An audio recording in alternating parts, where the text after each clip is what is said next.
Hi friends, welcome back to my channel. ఈరోజు మన ఛానల్లో చేపల పులుసు పాతకాలం పద్ధతిలో ఎలా ఉండేవారో అలా అయితే నేను వండి చూపిస్తానండి. ఇది చాలా సులువైన పద్ధతి. బ్యాచిలర్స్ కానీ వంట రాని వాళ్ళు కూడా ఈజీగా చేసుకోగలిగే వంటకం అండి. ఫిష్ కర్రీ అంటే చాలామంది భయపడిపోతూ ఉంటారు, ఎలా వండాలో ఏంటో రాదు సరిగ్గా అని.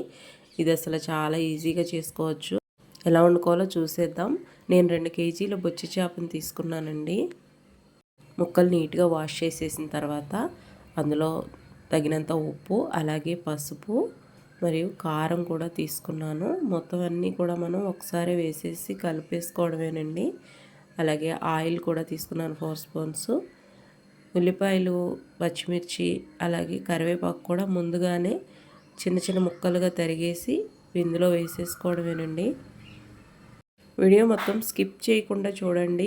ఇంత ఈజీగా చేపల కూర వండుకుంటారా అని అనుకుంటారు. ఖచ్చితంగా ఈజీగా చేసేసుకోవచ్చండి వంట రాని వారు కూడా.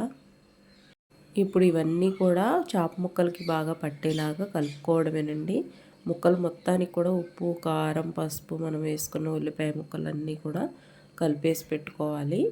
ఇప్పుడు నేను ఇందులో చింతపండు పులుసు కోసం 200 గ్రాముల చింతపండు అయితే తీసుకున్నాను 2 కేజీల ముక్కలకి. ఈ చింతపండు పిప్పి రాకోకుండా చక్కగా వడగట్టేసుకొని ఇలా వీడియోలో చూపిస్తున్నట్లుగా పులుసు పోసుకోవాలండి ముక్కల్లోనే.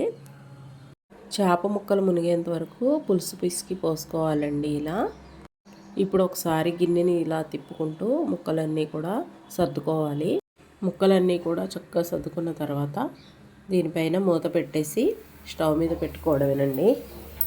చేప ముక్కలు ఆయిల్లో వేపలేదు, అలాగే ముందుగా ఉప్పు, కారం, పసుపు వేసి కలిపి ఒక అరగంట నానబెట్టలేదు. ఇలా వండితే చేపల కూర బాగుంటుందా అని ఆలోచించే వాళ్ళు ఉంటారు.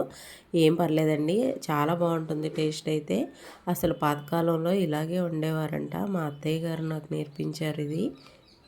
టేస్ట్ అయితే చాలా బాగుంటుంది. తప్పకుండా ఒకసారి ట్రై చేసి చూడండి. ఇలా ఈజీగా వండేసుకోవచ్చండి. మనం ఎక్కడైనా బయటకు వెళ్ళాలి అని అనుకుంటే కూడా ఇలా ముందుగా మనం అన్నీ ఒకసారి పెట్టేసుకోవడమే కాబట్టి అదే ఉడికిపోతుంది. స్టవ్ మీద పెట్టేస్తే ఇట్లా ఉడుకుతుండగా కర్రీ మధ్యలో మధ్యలో ఒకసారి గరిటతో తిప్పకుండా అలాగే తిప్పుకోవాలండి, వీడియోలో చూపించినట్లుగా. ఇప్పుడు సగం ఉడికిన తర్వాత అల్లం వెల్లుల్లి పేస్ట్ అయితే వేసుకుంటున్నాను నేను. గరిటతో ముక్కలన్నీ తిప్పేయకుండా కొద్దిగా అలా అల్లం సెట్ అవ్వాలనేసి నేను ఊరికినే అలా పైనే అంటున్నాను. అల్లం వెల్లుల్లిపై కూడా వేసుకున్న తర్వాత మరొక 10 నిమిషాలు ఉడకనివ్వాలండి. ఇలా ఉడుకుతుండగానే మనం ఒకసారి ఉప్పు, పులుపు సరిపోయినాయో లేదో చూసుకోవాలండి. ఇప్పుడే నేనైతే టేస్ట్ చేస్తున్నాను. నాకైతే ఉప్పు, పులుపు సరిపోయిందండి. చేపల కూర నీచు వాసన రాకుండా ఉండడం కోసం మాకైతే ఉల్లికాడలు వేసుకుంటామండి చేపల పులుసులో. అలాగే ఫైనల్గా కొత్తిమీర కూడా వేసుకుని దించేసుకోవడమేనండి. చేపల పులుసు రెడీ అయిపోయినట్లే.